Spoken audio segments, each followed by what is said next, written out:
नमस्कार, मी आकांक्षा MCN न्यूजच्या जालना बातमीपत्रात तुमचं स्वागत करते। या बातमीपत्राचे प्रायोजक आहेत संजीवनी मल्टी स्पेशालिटी हॉस्पिटल। आपल्या आरोग्याची संजीवनी, the skill to heal, the spirit to care. Gyan Sanjeevani foundation school शैक्षणिक वर्ष 2026-27 साठी प्रवेश सुरू। पर्यावरण संवर्धन आणि शाश्वत विकासाप्रती आपली दृढ बांधिलकी अधोरेखित करत Kalika steel alloys private limited यांनी MIDC परिसरातील आजवरची सर्वात मोठी वृक्षारोपण मोहीम राबवत 22,000 चौरस मीटर क्षेत्रात तब्बल 15,000 वृक्षांची लागवड केली। स्टील पासून शाश्वततेकडे उज्ज्वल उद्यासाठी मेगा वृक्षारोपण मोहीम या संकल्पनेवर आधारित या उपक्रमाचा शुभारंभ जिल्हाधिकारी आशिमा मित्तल आणि पोलीस अधीक्षक तेगबीर सिंह संधू यांच्या हस्ते करण्यात आला।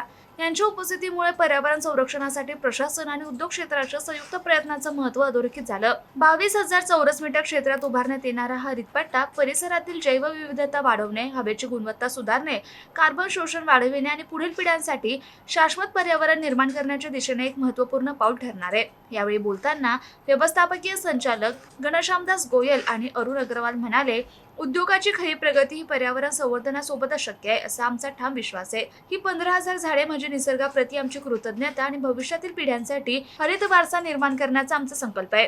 या उपक्रमातून इतर उद्योगांनीही पर्यावरण संवर्धनासाठी प्रेरणा मिळेल अशी आम्हाला आशा आहे। या ऐतिहासिक उपक्रमाद्वारे कालिका स्टील्सने महाराष्ट्रातील औद्योगिक क्षेत्रात पर्यावरणीय जबाबदारीचा नवा आदर्श निर्माण केला असून औद्योगिक विकास आणि पर्यावरण संवर्धन यांचा समतोल साधण्याचा एक प्रेरणादायी संदेश दिला आहे।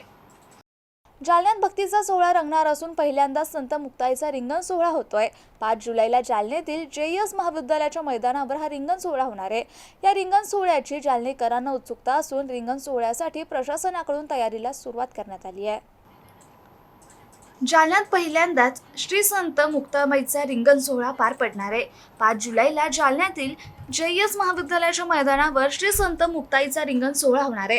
या रिंगण सोहळ्याची जालनेकरांना उत्सुकता असून रिंगण सोहळ्यासाठी प्रशासनाकडून तयारीला सुरुवात करण्यात आली आहे। रिंगण सोहळ्याच्या पार्श्वभूमीवर श्री संत मुक्ताबाई संस्थानचे अध्यक्ष आणि जिल्हाधिकारी यांची बैठक झाली असून रिंगणासाठी JES महाविद्यालयाचं मैदान निश्चित झालंय। 5 जुलै रोजी सकाळी 6 ते 9 या वेळेत हा पालखी रिंगण सोहळा होणार असून जिल्हा प्रशासनाकडून वारकऱ्यांसाठी पाण्यासह इतर सर्व व्यवस्था, पोलीस बंदोबस्त, वैद्यकीय सेवा पुरवली जाणार आहे। दरम्यान पालकमंत्री पंकजा मुंडे यांनी देखील रिंगण सोहळ्याच्या पार्श्वभूमीवर पूर्वतयारीची आढावा बैठक घेतली आहे।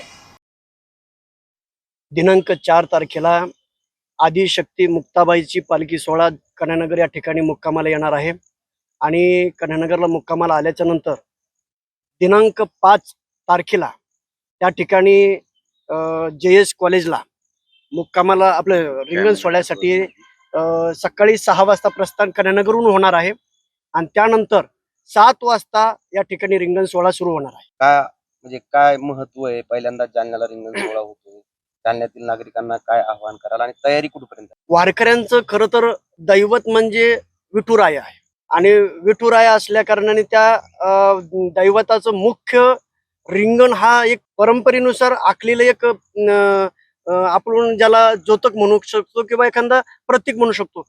वारकरी रिंगण म्हणलं की त्या ठिकाणी आनंदाचं प्रतीक म्हणून मी आनंदासाठी सर्व जालनेकरांना हे जे रिंगण आयोजित झालेलं आहे, ऐतिहासिक रिंगण आयोजित झालेलं आहे, याच्यामधील प्रकार मी सांगतो तुम्हाला, कसं सुरुवात होईल, कशा पद्धतीने सुरुवात होईल हे सर्व मी क्रमवारी सांगतो, ऐका। ज्या वेळेस पालखी आपलं JES कॉलेजच्या गेटवर येईल त्यावेळेस पताके पुढे येतील आणि या ठिकाणी एक 200 ते 300 वारकरी या ठिकाणी टाळकरी राहतील। टाळकरी राहिल्याच्या नंतर पहिले पताकेवाले पळतील, त्याच्यानंतर टाळकरी पळतील, त्याच्यानंतर महिला वर्ग पळण आणि शेवट एकदा अश्व पळाला ना, अश्व म्हणजे घोडा, एकदा घोडा पळाला की रिंगण समाप्त झालं। आणि रिंगणाचं महत्व असं आहे की आई साहेब स्वतः मुक्ताबाई रिंगण खेळती, म्हणजे आमची सर्व वारकऱ्यांची श्रद्धा अशी आहे, भावना अशी आहे की आई साहेबांनी हे रिंगण खेळले म्हणजे खुद्द मुक्ताबाई या ठिकाणी रिंगण खेळण्यासाठी येत आहे आणि रिंगण मुक्ताबाई खेळते, ही आमच्या सर्व वारकऱ्यांची रिंगणाविषयीची धारणा आहे। म्हणून रिंगण हे वारकऱ्यांचं प्रतीक मानलेलं आहे आम्ही, म्हणून हे रिंगण आपल्या जालना जिल्ह्यात होते। हे मी तुम्हाला सर्वांना आवाहन करतो की तुम्ही त्या ठिकाणी 6 वाजता सकाळी सगळ्यांनी आपापले घरदार सोडून JES कॉलेजकडे यावं ही विनंती। जितो जालना महिला विंगच्या वतीने सेवाराम सिंधी ज्वेलर्स प्रायोजित महिला आणि मुलींसाठी प्रतिवर्षाप्रमाणे यंदाही जितो लेडीज प्रीमियर लीग या क्रिकेट स्पर्धेचं आयोजन करण्यात आलं होतं. जितो जालना महिला विंगच्या वतीने सेवाराम सिंधी ज्वेलर्स प्रायोजित महिला आणि मुलींसाठी जुन्या औद्योगिक वसाहतील केनिया टर्फ येथे प्रतिवर्षाप्रमाणे यंदाही जितो लेडीज प्रीमियर लीग या क्रिकेट स्पर्धेचं आयोजन करण्यात आलं होतं. त्याच उत्स्फूर्त प्रतिसाद लाभला. स्पर्धेत एकूण 8 संघांनी सहभाग नोंदवला. जैन टायटन्स आणि अनस्टॉपेबल स्ट्रायकर्स यांच्यात झालेल्या अंतिम सामन्यात आणि अनस्टॉपेबल स्ट्रायकर्स संघ विजेता ठरला.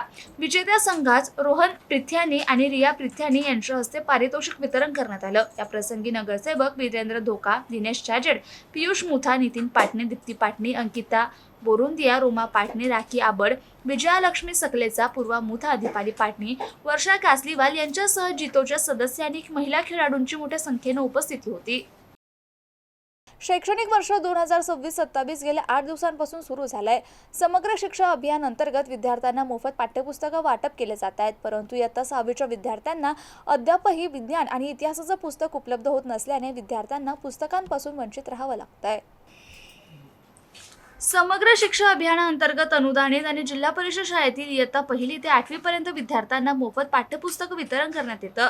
शिक्षण विभागाच्या वतीने दरवर्षी शाळेच्या पहिल्या दिवशी प्रत्येक विद्यार्थ्यांना पाठ्यपुस्तक मिळावे या उद्देशानं नियोजन केलं जात होतं. परंतु यावर्षी वर्ग 2री, 3री, 4थी, 6वीच्या विद्यार्थ्यांचा अभ्यासक्रम हा पूर्णपणे बदल झाला असून अद्यापही 2 विषयाची इयत्ता 6वीच्या विद्यार्थ्यांचा इतिहास, विज्ञान हे 2 पुस्तके बाकीच आहेत. यामुळे विद्यार्थ्यांना मोठं नुकसान सहन करावं लागत असून जालना तालुक्यात 17 केंद्र असून 17 केंद्रात पुस्तके वितरण करण्यात आले.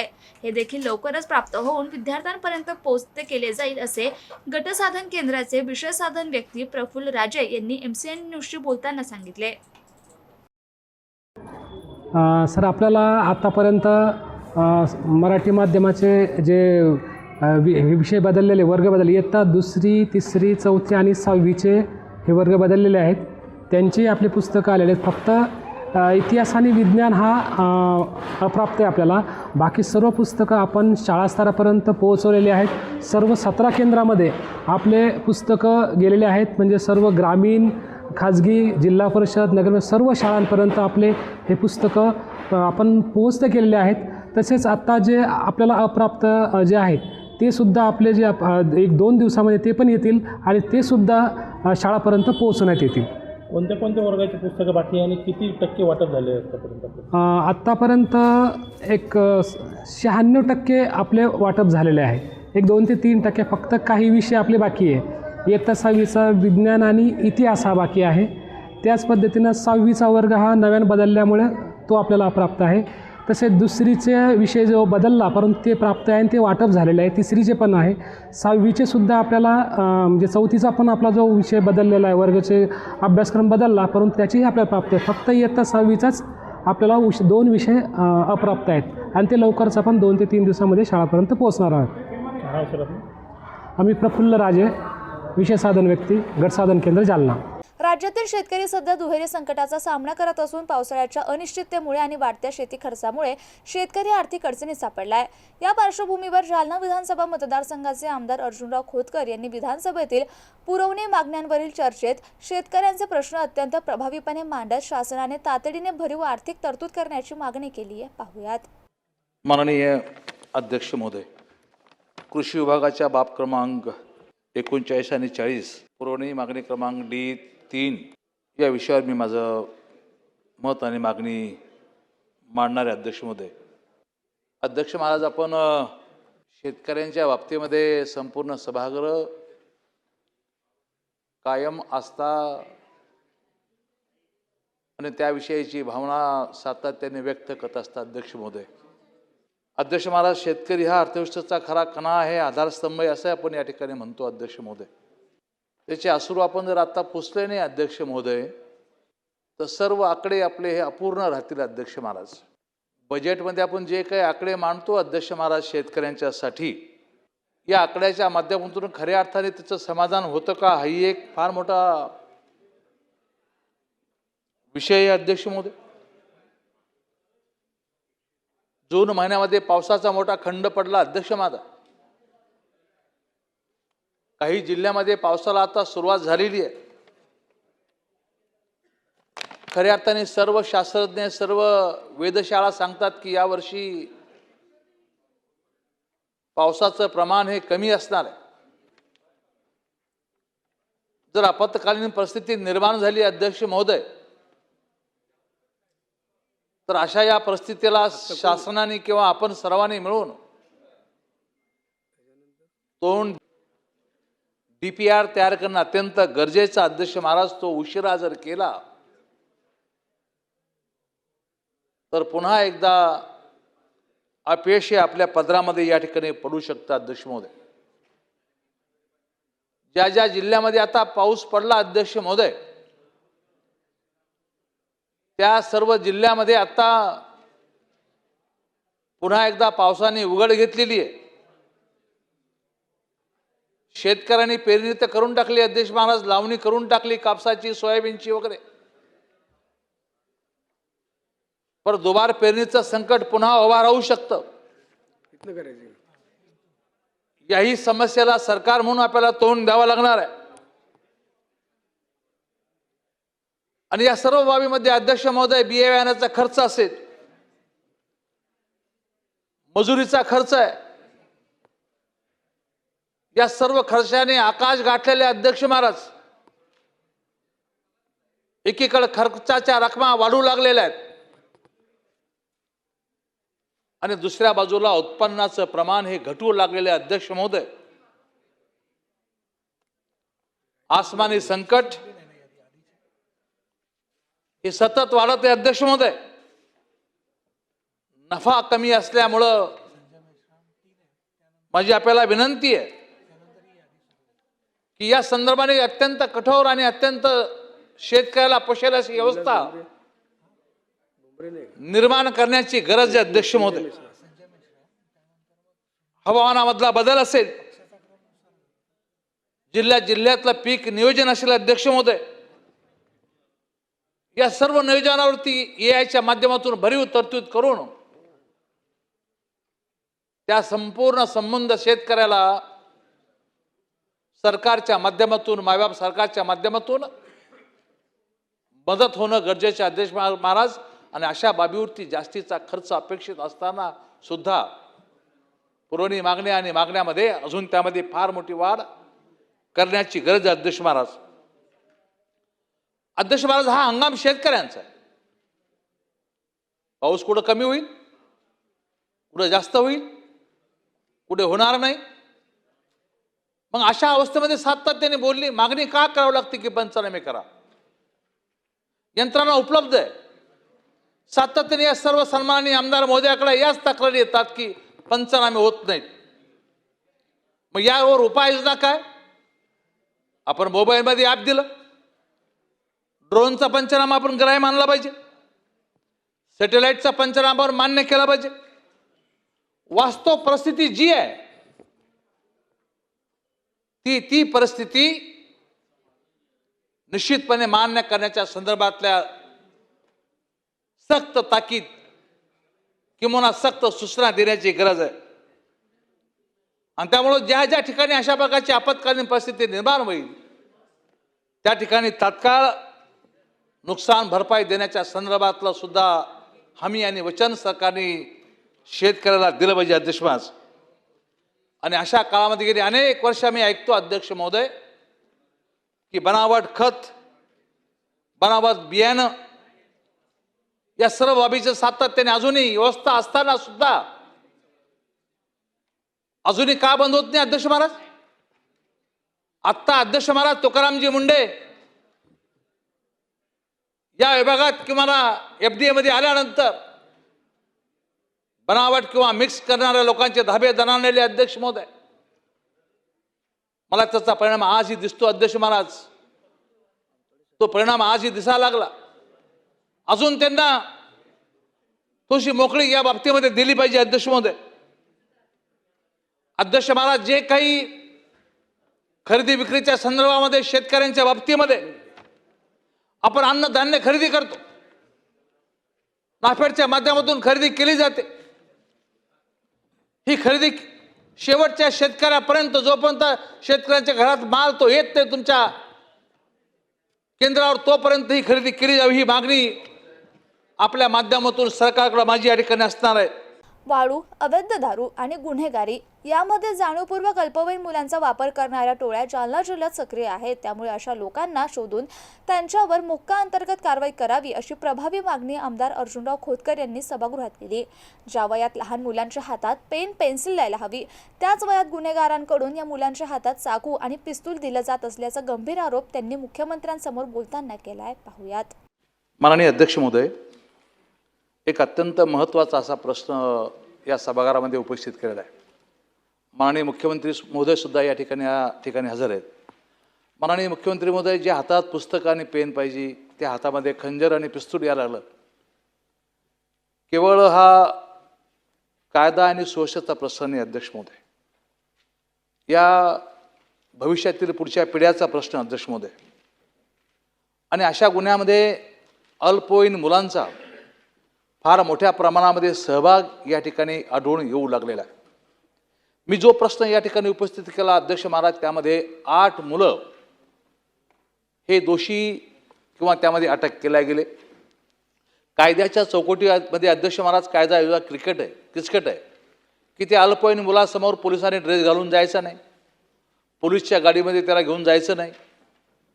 आणि मग अशा गोष्टीमुळं आता या टोळ्या सक्रिय झाल्या आणि टोळ्या ह्या सर्व अल्पवयीन मुलाचा वाळूमध्ये, दारू विक्रीमध्ये, बटन गोळ्यामध्ये, बाकी नार्कोटिक या सर्व बाबीमध्ये या सर्व मुलांचा वापर टोळ्या या ठिकाणी करू लागलेल्या आहेत. त्यामुळं अल्पवयीन मुलांचा सहभाग हे स्वतःहून अल्पवयीन मुलं करत नाहीत अध्यक्ष महाराज, या टोळ्या करतात.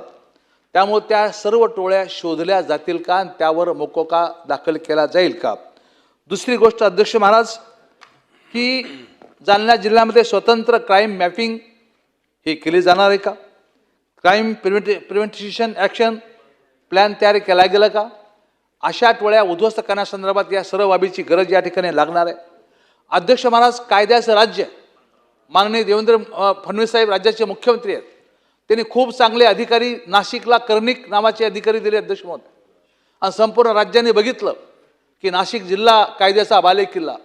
थोडीशी मोकळीक द्या माननीय मुख्यमंत्री महोदय. विश्वास पाटील नागरे तुम्ही नागपूरला घेतले, तेही त्याच धर्तीवरचे आहेत. मुंबईमध्ये देवेंद्र भारती आहेत, तेही त्याच पद्धतीचे अध्यक्ष महाराज.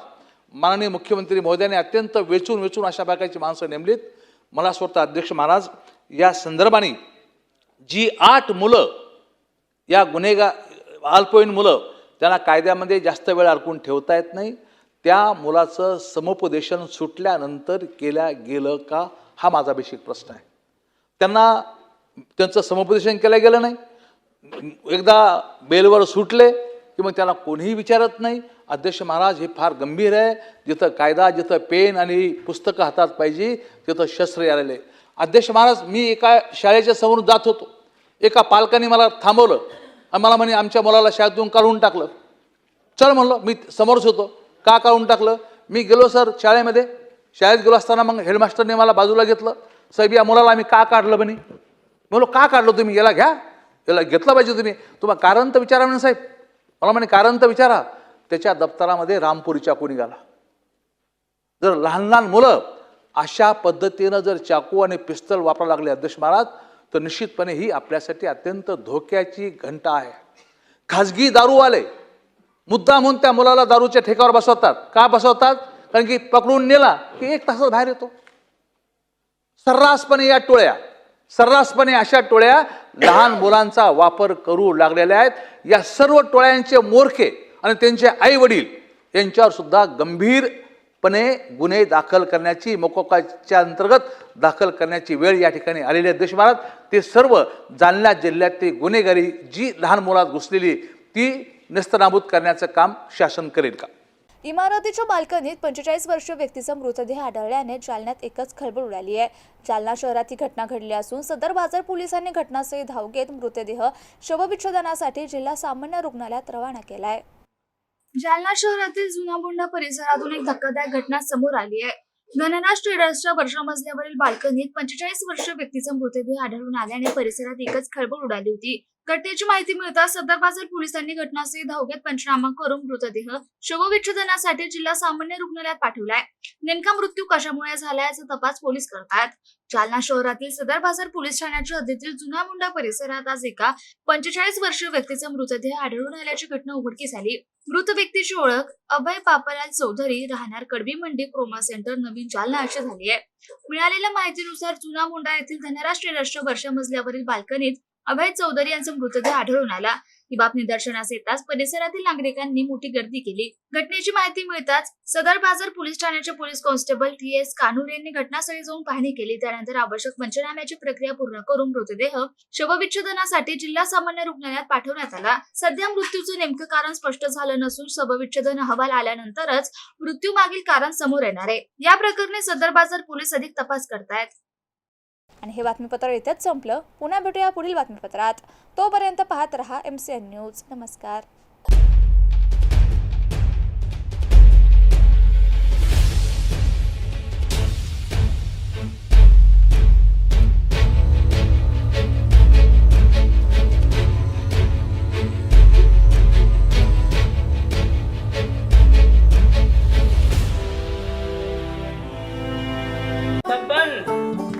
आपको कलेक्टर साहिबा के हाथों से इनामी घर मिल रहा है।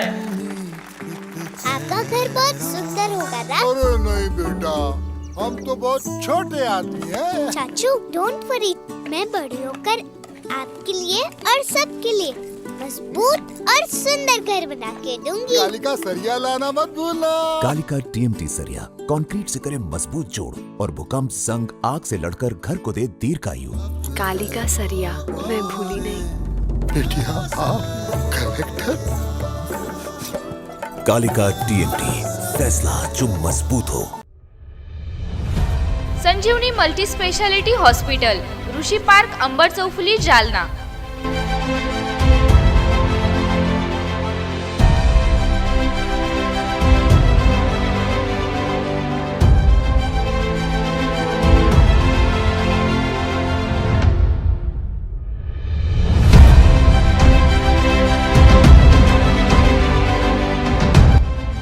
महात्मा ज्योतिबा फुले जन आरोग्य योजना आणि प्रधानमंत्री जन आरोग्य आयुष्मान भारत योजना उपलब्ध. मेडिसिन विभाग, बालरोग विभाग, स्त्रीरोग विभाग, अस्थिरोग विभाग, सर्जरी विभाग, नाक कान घसा विभाग आणि पॅथॉलॉजी विभागात काम करणारी तज्ञ डॉक्टरांची टीम. उपलब्ध सुविधा ICU, NICU. जालना शहरातील अद्ययावत ultima of 100 with stent boost cath lab.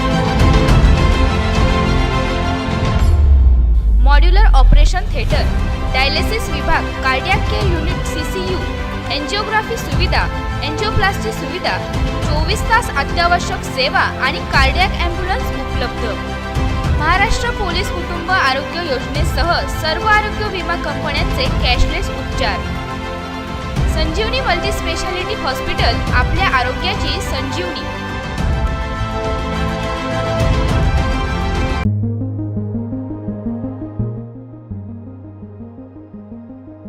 Devgiri English high school Jalna शैक्षणिक वर्ष 2026-27 साठी इयत्ता नर्सरी ते 10वी पर्यंत प्रवेश देणे सुरू आहे. आमची वैशिष्ट्ये: सर्व सुविधांनी युक्त नवीन इमारत, विद्यार्थ्यांसाठी बस सुविधा, उच्च शिक्षित कुशल शिक्षक वर्ग, मर्यादित प्रवेश, वेळोवेळी शैक्षणिक सहलींचं आयोजन.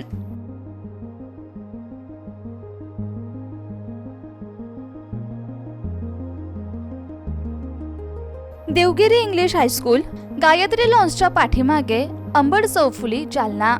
संपर्क क्रमांक 9371261777 आणि 9623756132. आजच तुमचा प्रवेश निश्चित करा.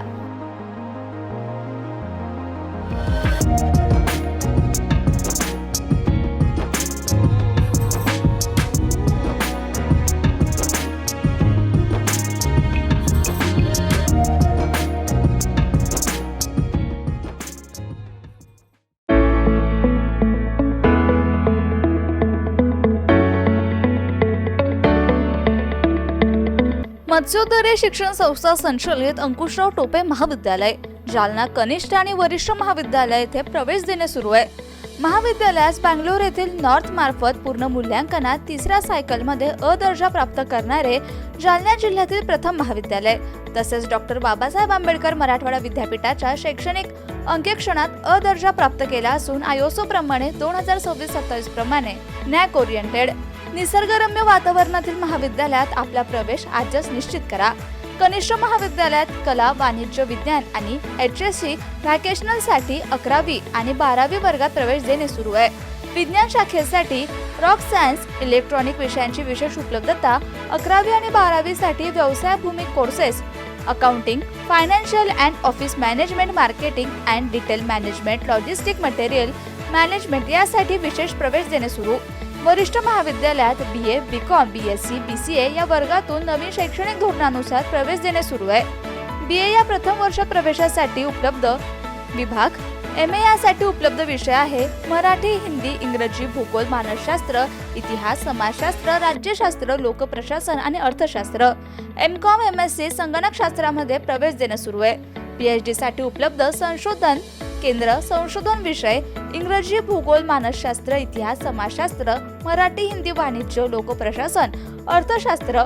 विद्यार्थ्यांच्या व्यक्तिमत्व विकासासाठी महाविद्यालयातर्फे विशेष प्रयत्न, क्रीडापटूंसाठी विशेष क्रीडा सुविधा, संगणकीकृत ग्रंथालय, मुलींसाठी स्वतंत्र वसतिगृह, विविध स्पर्धा परीक्षांची तयारी, क्रीडा विभागाद्वारे मिलिटरी आणि पोलीस प्रशिक्षण, नीट, JEE, CET परीक्षेची तयारी, सुसज्ज सांस्कृतिक विभाग, विविध शैक्षणिक उपक्रम आणि नियमित तासिका. आमचा पत्ता मोतीबाग, रेल्वे ओव्हरब्रिज जवळ, जुना जालना. प्रवेश माहितीसाठी संपर्क उपप्राचार्य डॉक्टर संजय पाटील 8275515692, उपप्राचार्य प्राध्यापक पांडुरंग खोजे 942168 8568, प्राचार्य डॉक्टर दादासाहेब गजहंस 878811 9761, अंकुशराव टोपे महाविद्यालय जालना. प्रवेशासाठी आजच संपर्क करा.